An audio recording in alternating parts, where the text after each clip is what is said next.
La nuit du 29 décembre 2016 semblait calme à distance, mais au-dessus du lac Erie, elle était tout sauf tranquille.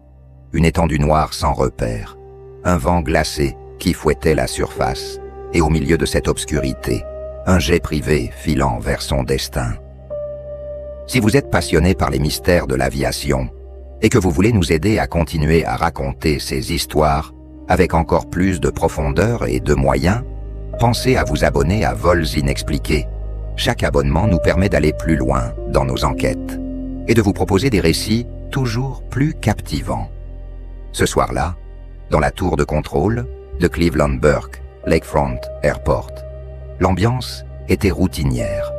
Les écrans de radar clignotaient, les voix se succédaient dans les casques, et rien ne laissait présager que, en moins d'une minute, 6 vies allaient disparaître sous les eaux sombres du lac. Sur la piste 24 droite, un Cessna Citation CJ4 attendait son autorisation.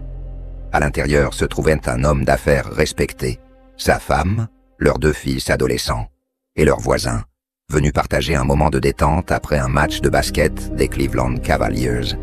John Fleming n'était pas un amateur, pilote depuis des années, habitué aux vols courts et aux appareils légers. Il venait récemment d'acquérir ce jet plus moderne et plus puissant que son ancien avion. Sur le papier, tout était réuni pour un retour sans histoire vers Columbus. Un appareil entretenu, un pilote expérimenté, un trajet familier. Pourtant, le ciel avait décidé autrement. Lorsque les moteurs s'allument et que le jet s'élance sur la piste enneigée, l'obscurité est totale au-delà du tarmac. Devant l'appareil, rien qu'un gouffre noir, le lac Erie, impossible à distinguer du ciel. Dès le décollage, le Cessna grimpe rapidement, presque trop vite, comme s'il cherchait à fuir cette nuit impénétrable. Dans le cockpit, les instruments deviennent la seule réalité fiable. Pendant quelques secondes, tout semble normal. Puis, subtilement, l'équilibre se brise. L'avion commence à pencher, à dériver, à perdre son assiette, sans que personne ne s'en aperçoive immédiatement. À la tour, les contrôleurs appellent. Aucune réponse claire. Dans le cockpit, John Fleming parle, mais son micro n'est pas activé. Un détail minuscule, presque ridicule, qui prendra une dimension tragique. Ce qui se joue ensuite relève autant de la psychologie humaine que de la technique aéronautique. Dans un environnement sans repère visuel, le cerveau peut trahir même les pilotes les plus aguerris. L'oreille interne envoie de faux signaux, créant une illusion de montée alors que l'avion chute.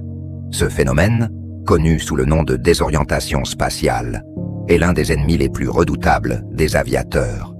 Alors que l'appareil s'incline dangereusement, plusieurs alarmes retentissent, d'abord pour signaler une inclinaison excessive, puis pour prévenir d'un impact imminent avec le sol, ou plutôt avec l'eau glaciale du lac. Dans la cabine, la tension doit être devenue insoutenable, mais aucune correction décisive n'est effectuée à temps.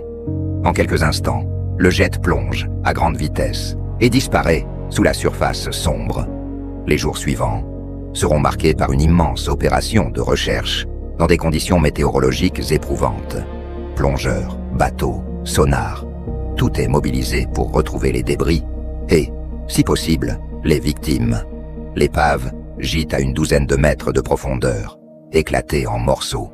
L'enregistreur de vol et l'enregistreur vocal finiront par être récupérés, offrant aux enquêteurs des indices précieux sur les derniers instants du vol. L'analyse révélera une combinaison fatale de petits facteurs plutôt qu'une seule grande erreur. D'abord, la fatigue. John Fleming était éveillé depuis plus de 17 heures, après une longue journée et émotionnellement stimulante. Ensuite, la transition vers un nouvel avion aux commandes, légèrement différente de celles auxquelles il était habitué. Le pilote automatique, qu'il aurait normalement activé juste après le décollage, ne l'a jamais été. Peut-être par oubli, peut-être par confusion. Plus troublante encore, l'affichage des instruments différait de son ancien appareil. Habitué à une représentation visuelle où l'horizon restait fixe, il se retrouvait face à un écran où c'était l'avion qui semblait immobile, tandis que le monde bougeait autour. Sous stress et fatigue, ce détail a pu brouiller sa perception au pire moment. Au final, Le rapport officiel conclura à une perte de contrôle en vol due à une désorientation spatiale, aggravée par l'absence de copilote et la non-activation du pilote automatique. Aucun défaut mécanique majeur n'a été trouvé. La machine était saine, c'est l'humain qui a été dépassé par les circonstances. Cette tragédie a ravivé un débat crucial dans l'aviation privée. Faut-il vraiment autoriser des jets rapides et sophistiqués à être pilotés par une seule personne?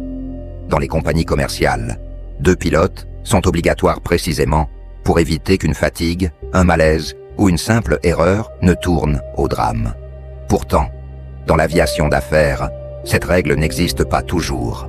L'affaire a également relancé la réflexion sur notre confiance aveugle dans l'automatisation.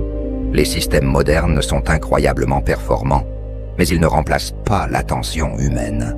Si Fleming avait pris quelques secondes de plus pour vérifier manuellement ses instruments, l'histoire aurait peut-être été différente. Au-delà des chiffres et des rapports techniques, ce crash reste avant tout une histoire humaine. Celle d'une famille qui rentrait chez elle après une soirée ordinaire et qui n'est jamais arrivée. Une nuit noire, un lac silencieux et un avion englouti en moins d'1 minute. Dans le monde de l'aviation, les catastrophes ne sont presque jamais le fruit d'un seul événement spectaculaire. Elles naissent souvent d'une chaîne de petites failles, de minuscules décisions manquées, qui s'alignent au pire moment. Le vol de John Fleming en est l'une des illustrations les plus poignantes. Et c'est pour comprendre ces enchaînements, pour explorer ces zones grises entre l'humain et la machine, que nous continuons à raconter ces histoires sur vols inexpliqués. Si ces récits vous fascinent autant qu'ils nous passionnent, votre abonnement, c'est la meilleure façon de soutenir ce travail et de nous permettre de continuer à enquêter sur les mystères du ciel.